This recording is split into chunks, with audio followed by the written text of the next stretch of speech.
Hello dear students, welcome to my class Physics in Your Life. Today we are going to study few concepts of electricity. This chapter belongs to class 10th and this video is prepared by Tushar Bharadwaj. So let's get started. Objectives. Students will be able to draw the circuit diagrams of the combinations of resistances. They will be able to derive the expressions for the combinations of resistances, and they will be able to distinguish between series and parallel combinations. Okay, so we have two types of combinations of resistors: series combination and parallel combination. As the word suggests, series means when two or more resistors are connected end to end consecutively, like this. Okay, end to end connection. They are said to be connected in series. Okay, and in parallel combination, when two or more resistors are connected between the same points, they are said to be connected in parallel. So now we will study how to derive the formula for these two combinations. Okay, now first we will take series circuit. This is the complete series circuit. R1, R2, R3 are the three resistors. Okay, V1 is voltmeter for R1, V2 is voltmeter for R2, and V3 is voltmeter for R3. Okay, V is the source, cell or battery, okay, for the whole circuit, and this is switch, key, and I is current, and A and B are the two terminals. Okay, so according to Ohm's law, V equal to IR. As we know that Ohm's law is V equal to IR. We know this formula. So in this circuit, in this series circuit, when the number of resistors are connected in series are joined to terminal of a battery, then each resistance has a different potential difference. Okay, each resistance has a different potential difference. Okay, like this. R1, V1, V1 for R1, V2 for R2, and V3 for R3. Okay, but the total potential difference across all the ends of the resistors in series is equal. It means total V will be equal to V1 plus V2 plus V3. This V will be equal to the sum of V1, V2 and V3. Okay, in this equation we will put the values of different resistors. Okay, so V equal to IRS, S is series, okay, resistance in series. So V equal to IR, we are putting this value in this, and V1 is IR1, V2 is IR2, V3 is IR3. Okay, now IRS will be equal to I common R1 plus R2 plus R3. So I and I will get cancelled out, and we will have RS equal to R1 plus R2 plus R3. So this is the formula of series circuit. Therefore, we can conclude that the sum of total resistance in a series resistance connection is equal to the sum of all the resistances. Is it clear, students? Now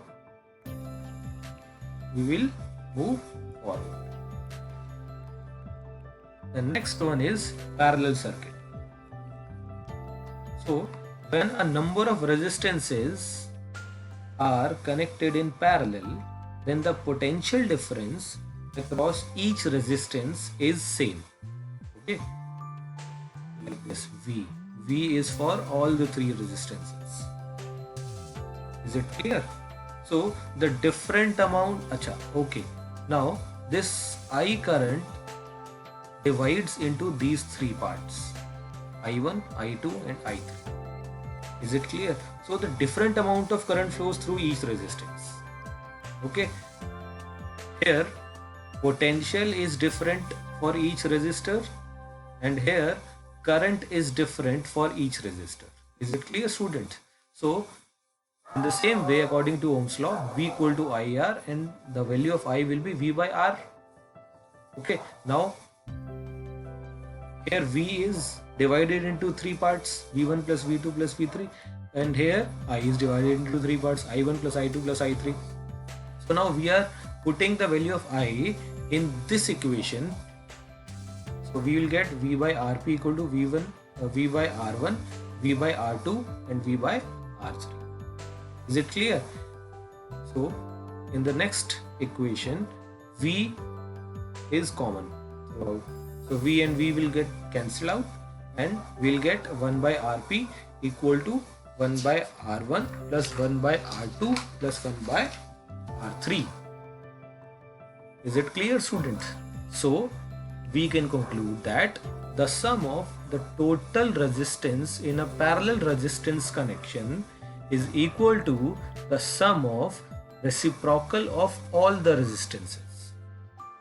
Is it clear, students? These are the two most important formula of this chapter.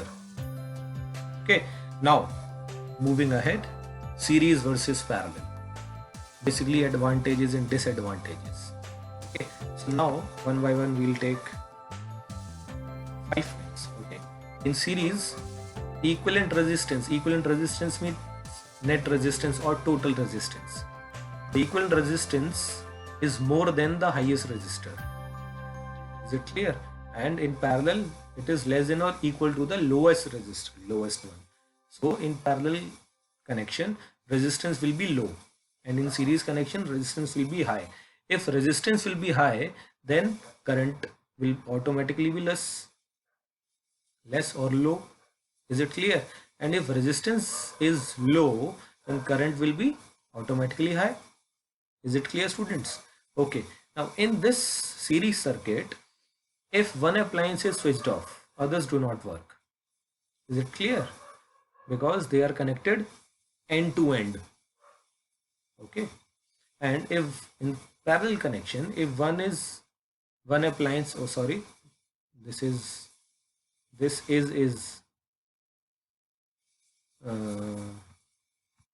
in parallel connection, in the same way in parallel connection, if one appliance is switched off, others will work independently. So this is the advantage of using parallel connections. Okay, now appliance failure. If one appliance stops working, none of the appliance will work. Okay, and in parallel connection, because every appliance is working independently, therefore if one appliance stops working, others will work as it is. Is it clear, students? Now the fifth one, potential difference. Each appliance receives maximum potential difference because they are connected in end to end. And in parallel connection, potential difference is divided, so each appliance receives less potential difference. Is it clear, students? Okay, so I hope you understood this concept of combination of resistance in series and parallel. Okay,